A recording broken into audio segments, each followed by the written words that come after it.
Hello sir, ito nga po pala yung ginawa kong registration form. Bali hindi po siya naging maayos dahil po hindi nag-run yung ginamit kong code dito sa Trev Edit. Yung code po ng CSS na ginawa ko. Bali itong Trev Edit po, nagkakaganto po daw talaga siya. Hindi raw po talaga gumagana yung CSS. Pero nung nakakagawa po ako ng login page, gumana naman po.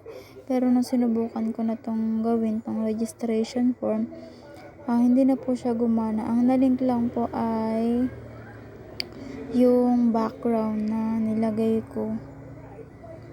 Ayan po sir yung aking code. Nilagyan ko po ng ayan po yung registration form, full name, username, email, and password, and login button. Ayan registration button.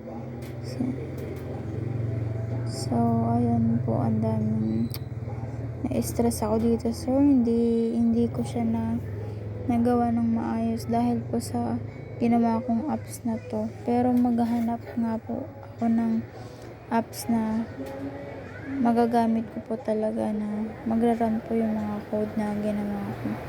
Pasensya na po kayo sir, simple lang po yung registration form na ginawa ko. Hindi naman po ako ganun kagaling pa dito sa HTML and CSS.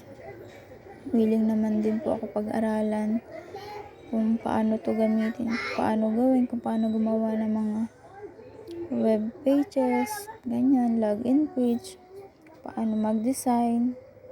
Willing naman po ako, kaya lang yun nga po, katulad po na sinabi ko dun sa video ng login ko, medyo mahirap nga lang po, pero kaya yan. Ayan po sir, thank you.